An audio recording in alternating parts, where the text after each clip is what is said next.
Hey,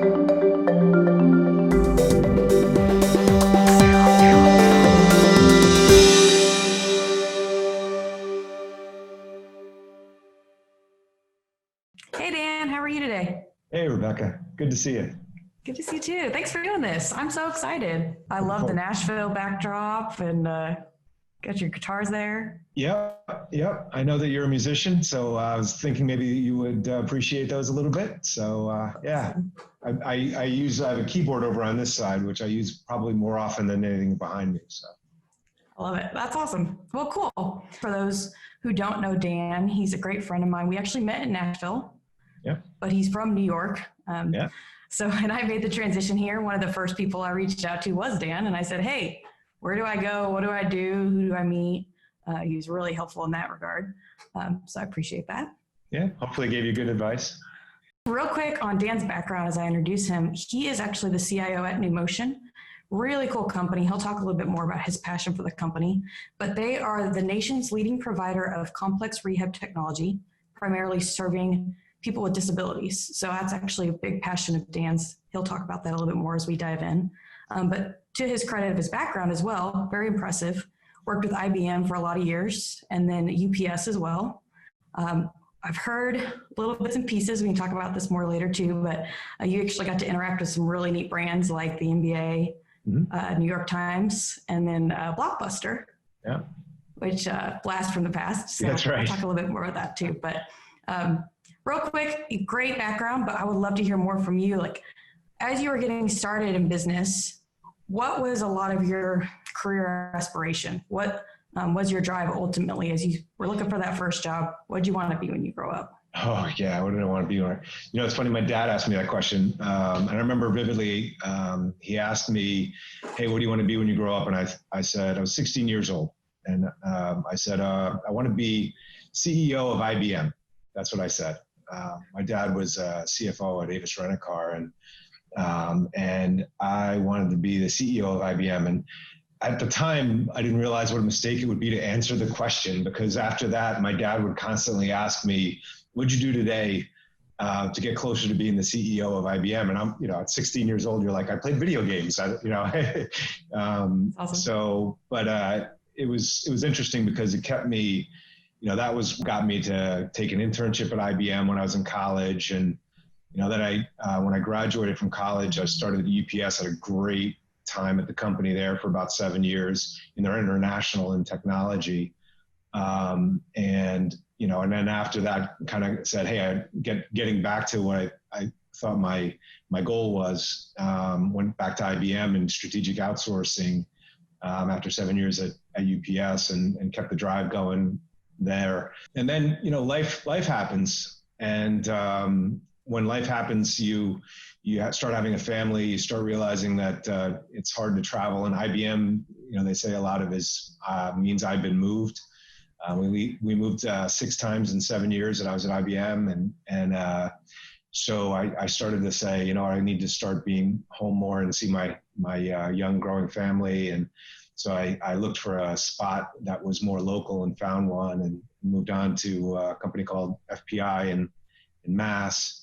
And then started to say, I want to actually do something with my career that's meaningful and gives back.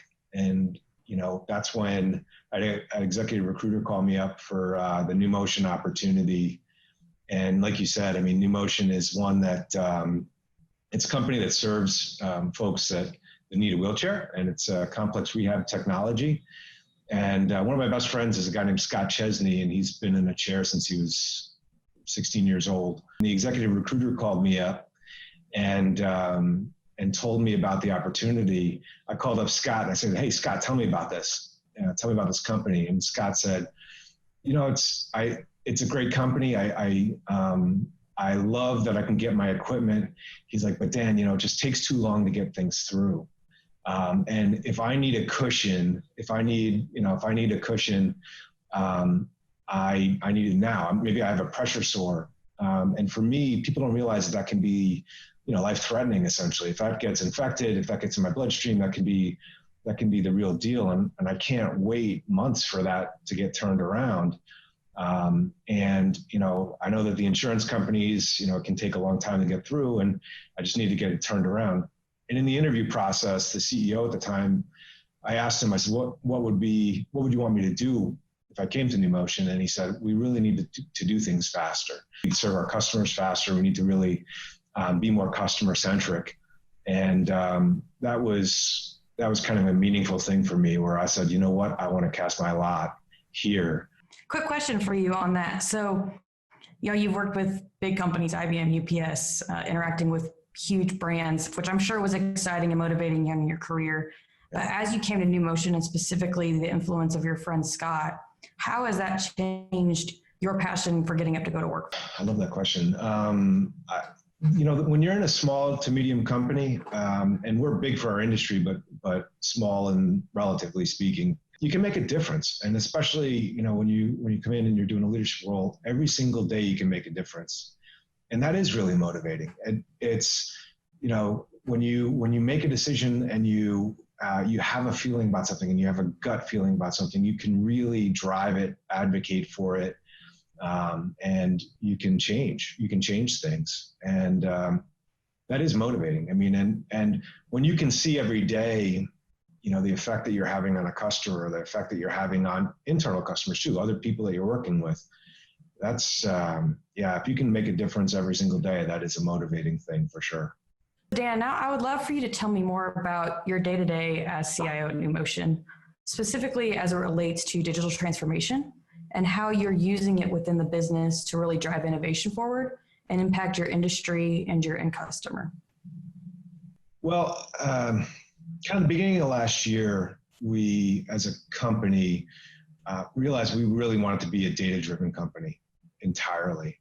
And we set out to make sure that every single role in our company had a dashboard that was very much set to the key performance indices of every single role.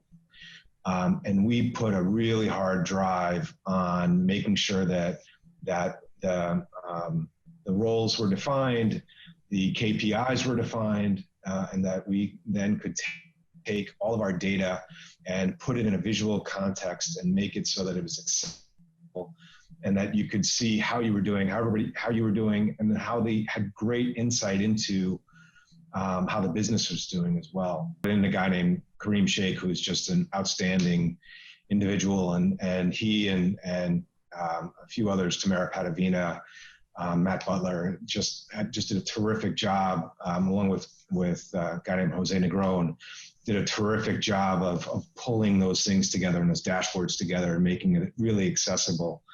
And that was really important to us then in getting that information and getting our arms around the business. But it's also been really huge for us this year with COVID hitting, because we had near immediate understanding of how COVID was going to impact us at our end customers, impact us in terms of where we had business, where a clinic might close. And so having that sort of idea around the data and being a data-driven company has really had a meaningful impact for us. But that's really, that although that's digital transformation, that's being data-driven, and that's making sure you concentrate on the data. And that's a lot of what we did in the last year and a half. That's not where the industry is going, and we're not by any means done. Topic I had a handful of questions for you on, which is COVID. Specifically curious to hear, how is it impacting the business, and how have you guys been able to react to that with these digital transformation initiatives you had already had in place? From the files of it's better to be lucky than to be good, I guess. Or, we, about a year ago, I went to Microsoft for an overview of where they were going. And I just loved what they were doing with Teams. Loved it. And this is April of last year. And I came back and I said, oh man, we really need to start adopting that, and put the entire IT team on the Teams, started to become experts with it. How does it work? And then so that we got to be, we got to have a pocket of expertise on that. And then at the beginning of the year, we were looking a lot at how we I brought in a really talented guy by the name of Dan Powers in security side, and he also handles disaster recovery. And one of the things I said to him is look, I really don't want to have our disaster recovery be only smoking whole. I don't want there only to be, hey, our data center blew up. What are we going to do about it? What's our, recovery time objective and recovery point objective? I want it to be scenario based. And so when in February, we said, all right, well, this thing in China is happening with COVID, right? Let's scenario that out. What would we do if COVID came over here? And we played out the entire scenario. We said, well, okay, what are we doing? Yeah, what would we do with moving people so that they would work from home? Well, let's see. On the network side, we wouldn't be able to handle that kind of traffic on the VPN. What do we do about it? On the computer side, do we have them take it home, or do we have them use computers from home? On the security side, what do we do after we address the network? How do we address the entire thing? And so we had the entire scenario played out, and then we ended up basically putting together a playbook for it in February, so that when March came around, and the order kind of came out to say, hey, look, we're going to actually do the work from home. The combination of having done that exercise and having done that exercise and having sort of the IT team had already been on Teams, so we had kind of our expertise on it, and then, and this is probably the most important, having a team that was just an absolute, like Kelly Sinatra or Sean McNabb or Scott Wheeler. I mean, just absolute Amanda Kocher. I mean, so on Friday we said move. On Monday we went from, our max had been like 200 people on VPN before COVID.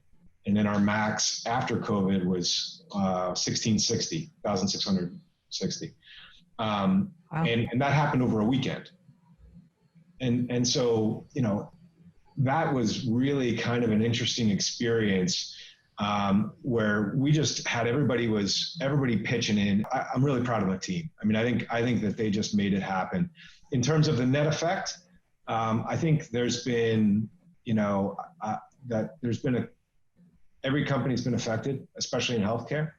A lot of our work is through hospitals. There's always going to be an effect. But I would say that the work that we did with teams, the work that we did also with data last year, so we can have perfect insight. We knew right away that we needed to tag orders that were going to be impacted by a closing. So we tagged, the day after we moved to work from home, we put, we digitally tagged orders so that we could report on as things were increasing. We just had, we turned fast. And it's really, I can't name all the people. I wish I could. Well, Dan, I'm going to wrap up just with this last question. Would love to hear, what is the guiding principle that you live by in your day-to-day in business? It's really all about the customer. And if there's anything that you can do to make a customer's life a little bit better, whether that's shortening the cycle time for getting them what they want, or it's making the information a little clearer, it's, finding a way to make it more affordable, whatever it is. Like, if you can find a way and think through how to make a customer's life better, even a little bit, you're going to be successful. And for me, my customers are internally, with people that are in the business, they're externally with people that need chairs. But if I can make their lives a little bit better, then then I'm going to be successful. And if I can think about that all the time, then I'm going to be successful. And I know you asked for one, but can I add a second one real quick? Go for it, yeah. The second one I would say is, for me personally or philosophically, if I've always been someone that said, hone your instinct for hiring good people.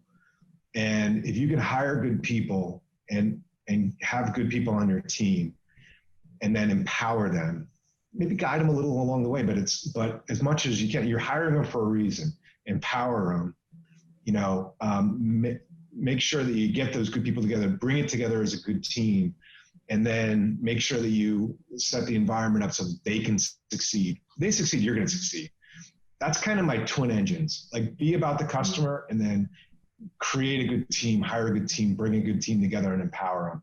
And if those are the twin engines, if you can get those two things going, nothing's going to get in your way. And that's kind of my philosophy, I guess. That's awesome. And from what I've seen, you're great at really empowering your team. They love working for you. They work really hard. I mean, your reaction to COVID is a great example of that.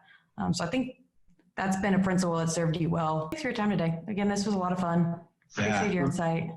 Rebecca, I really enjoyed it. This is a lot of fun, and thank you for asking me. I mean, it's good luck with this. I think that it's a lot of fun to do. You made me think.